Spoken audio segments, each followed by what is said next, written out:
Korang tahu tak lampu mentol dicipta pada tahun 1879 oleh Thomas Alva Edison? Ini gambar bila orang dapat idea. Ini gambar bila orang dapat idea sebelum tahun 1879. Kita ni beruntung tau. Kita lahir-lahir lampu mentol dah menyala kat atas kepala kita. Orang dulu-dulu diorang kena buka switch sendiri. Anyway, aku ada soalan penting nak tanya. Soalan ni sangat berat. Mungkin akan buat otak kau lumpuh dengan hanya fikirkan pasal soalan ni. Aku nak tanya, rumah korang pernah tak blackout? Well, aku pernah. Banyak kali. Tapi dalam banyak kali rumah blackout ni, ada beberapa peristiwa lah yang terngiang-ngiang dalam otak aku. Sampai sekarang. Dia macam kalau aku duduk termenung sorang-sorang, tiba-tiba nyang.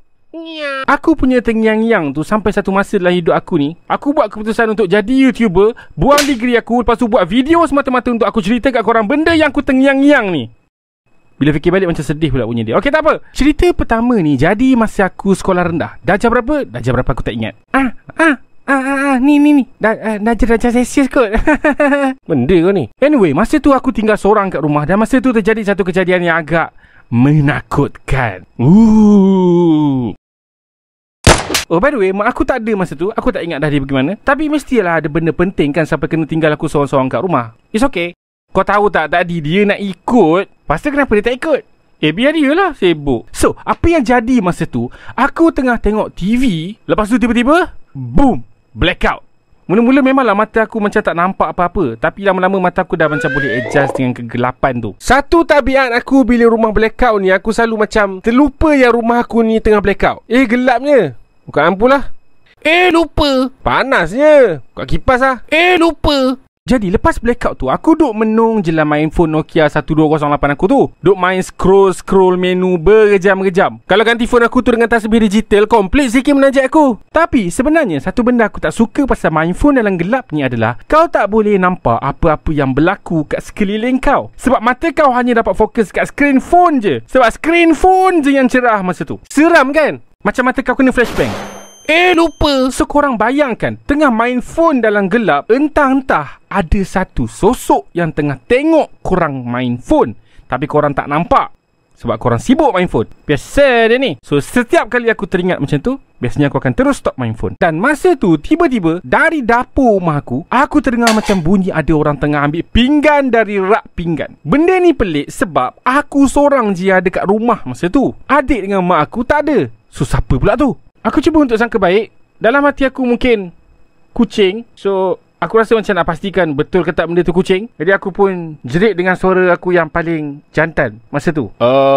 Siapa tu nya? Dan tiba-tiba bunyi pinggan jatuh kedengaran. Aku pun lari keluar rumah sambil ambil parang yang mak aku simpan kat bawah almari. Dan for your information, kejadian ni berlaku nak dekat maghrib. So kat luar rumah aku masa tu tak adalah gelap sangat, tapi dia tak adalah cerah sangat. Dia tak adalah gelap sangat, tapi dia tak ada cerah sangat. To be honest, aku boleh je nak relax tau. Tapi aku ni kaki movie. Dah banyak kali dah aku tengok cerita perompak. Perompak ni dia akan matikan dulu switch utama rumah yang dia nak rompak. Lepas tu baru dia rompak. So aku ingat ni macam taktik perompak tu lah. Tapi last bila aku keluar rumah, rupa-rupanya satu kampung tak ada elektrik. Actually, aku tak tahulah korang macam mana. Tapi kalau setiap kali rumah aku blackout, aku macam selalu kesian dekat mak aku tau. Sebab yelah, mak aku kerja penat-penat, tapi still tak ada duit nak bayar bil elektrik. Sampai TMB terpaksa datang potong elektrik rumah aku. Tapi masa tu bila aku tengok satu kampung tak ada elektrik, barulah aku rasa macam lega sikit. Aku tak sangka yang orang kampung aku pun tak ada duit nak bayar bil elektrik. Anyway, aku tunggu almost sejam dekat luar rumah sebab aku takut nak masuk balik. Aku macam nak bagi tahu jiran. Tapi kalau yang kat dapur tu kucing,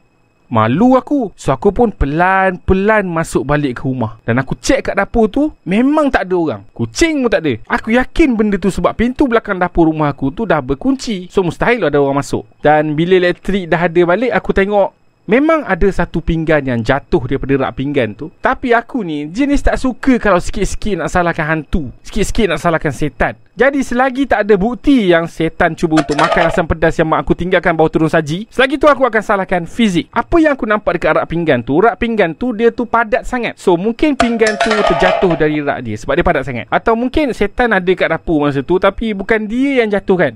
Mungkin dia tak sengaja. Jangan salahkan dia. Zaman sekarang korang, kalau rumah kita blackout, kita still boleh layan social media macam Instagram atau TikTok. Tengah kita duk short scroll tu, mungkin kita tak sedar pun rumah kita tengah blackout kan. Tapi zaman aku kecil-kecil dulu, kalau blackout, phone tu ada satu kegunaan je, flashlight. Cakap pasal flashlight phone ni, pernah satu kali ni rumah aku tiba-tiba blackout. So macam biasa lah, benda pertama yang aku nak cari, of course lah phone aku. Sebab aku nak pakai flashlight phone aku tu, nak cari lilin untuk dinyalakan. Jadi lepas 15 minit aku pusing satu rumah cari phone aku, tak puas hati, aku cari lagi kat dalam kereta, tapi tak jumpa-jumpa. Buat kecoh, marah adik aku sebab aku rasa dia yang last main phone aku tu. Last phone aku tu ada kat tangan aku.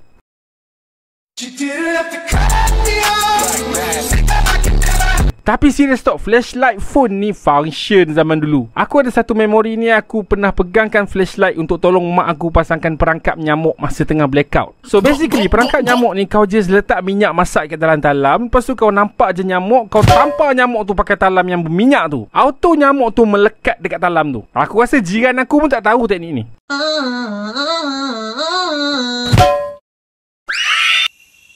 Kalau nak nyamuk tu lagi rasa terseksa, pakai minyak paket. Dan kadang-kadang aku dengan adik-beradik aku akan berebut jugalah nak main talam tu, sebab masing-masing nak tunjuk siapa paling banyak dapat bunuh nyamuk. Bunyi dia macam psycho, tapi kita orang memang psycho. Jadi kebiasaan, kalau rumah aku blackout ni, aku akan cari tempat paling sejuk untuk aku tidur. Dan tempat tu adalah kat pintu masuk rumah aku. So aku akan tidur kat situ sambil menikmati angin malam yang menyejukkan sampailah elektrik ada balik. Okay, last kali, pernah satu kali ni masa blackout juga, sebab tajuk cerita ni masa blackout. So masa tu blackout aku ni kadang-kadang aku akan macam tersalah nak switch on TV tau. Aku terlupa yang rumah aku tak ada elektrik. Macam tu juga dengan lampu, aku tak sedar elektrik tak ada. Masa tu lampu tak menyala, so aku tekan switch lampu. Aku tekan sebab nak buka lampu, tapi aku pergi tekan tutup. Lepas tu last aku tinggal switch tu tertutup macam tu je. Sepatutnya aku buka balik lah kan. Kok kalau elektrik ada balik, boleh lah aku perasan. So masa malam blackout tu, aku pun sembang-sembang lah dengan family aku. Lepas berjam-jam bersembang, aku baru perasan yang elektrik sebenarnya dah lama dah ada. Sebab aku dah lama dah perasan yang kipas tu dah start berpusing. Tapi otak aku dia macam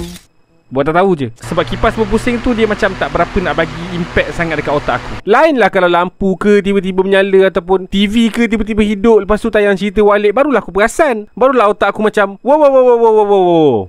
Pejamkan mata. Bayangkan itu semua salah aku sebab aku tak buka switch lampu tu balik. My bad. Tapi okey apa, masa tengah blackout ni lah kita nak bersilaturahim dengan family kita kan. Nak sembang-sembang benda yang penting. Weh, kalau kerusi ni ada perasaan, rasa-rasa dia suka tak kita duduk atas dia? Ke dia bangga? Sebab tu memang tujuan hidup dia. Diamlah. Macam yang aku cakap sebelum ni, aku masa kecil memang banyak terpengaruh dengan cerita dekat TV. Kadang-kadang bila dah bosan sangat, mulalah aku ni nak buat aktiviti mengarut. Dan dulu masa aku kecil, aku pernah main satu permainan yang terlarang, which is Ouija board. Tapi bukan Ouija board yang betul lah. Ouija board yang aku lukis sendiri kat atas kertas, lepas tu tulis semua huruf-huruf, lepas tu pakai duit shilling. Lepas tu buat tanya macam ada hantu tak kat sini. Lepas tu harapkan hantu tu gerakkan duit shilling tu, bentukkan satu perkataan. Tapi masa tu aku kelentong sepupu-sepupu aku, sebab aku sendiri yang gerakkan duit shilling tu. Diorang tak tahu kot, diorang ingat setan yang gerakkan. Sebab tu lah aku cakap, jangan senang-senang nak salahkan setan. Hai, saya nak cari otak untuk robot saya untuk kejaya masa depan dia. Awak ada cadangan tak? Oh hai, awak datang ke kedai yang tepat. Saya ada sesuatu untuk awak. Otak seorang engineer. Harga dia tak mahal sangat, RM20,000 je. Tapi ni investment yang bagus lah juga. Kalau pakai otak engineer boleh demand gaji tinggi-tinggi. Ada yang lain tak? Macam mana dengan ni? Otak tukang masak. Boleh makan sedap-sedap. Kalau robot awak pakai otak ni, dia boleh buatkan awak coklat Wang's Kunafa Crunchy. Sedap tau. Dengan kunafa rangup bercampur aduk dengan sos pistachio, dibalut dengan coklat susu. Wow, rugi tak ambil otak ni. Harga dia RM10,000. Ni pula macam mana? Otak ahli politik. Oh ini RM1 je. Mak ai, murahnya. Oh, sebab dia orang jarang pakai. Ni kira harga clearance stock ni. Dapatkan Wang's Kunafa Crunchy kini dengan wajah baru. Tekan je link Shopee dekat description. Selamat menjamu selera. Hai guys, korang apa khabar? Sihat ke? Rasanya macam belum terlambat kot untuk aku ucapkan selamat hari raya. Dah terlambat dah kot. By the way, macam yang dijanjikan, aku akan memperkenalkan karakter komik aku yang seterusnya, iaitu Cikgu Panda. Cikgu Panda ni dia cikgu lah. Tapi dia ni ada masalah sikit. Kerja dia nak marah je, baran, tak erti nak menyabar. So korang nantikanlah ya karakter Cikgu Panda ni dalam komik aku akan datang. And satu lagi, kalau korang nak beli coklat Wangz Crunchy Mini Bar ni secara terus direct daripada aku, korang boleh datang ke Aeon Mall Taman Equine Seri Kembangan. Tapak dia berhadapan dengan food court. Aku akan ada kat situ pada 30 Mei sampailah 1 Jun ni. Aku akan berdiri kat situ dengan Sumi dari 10 pagi sampai 10 malam. Tapi kalau habis awal, mungkin balik awal lah kot. Jumpa korang kat sana. Okay, bye.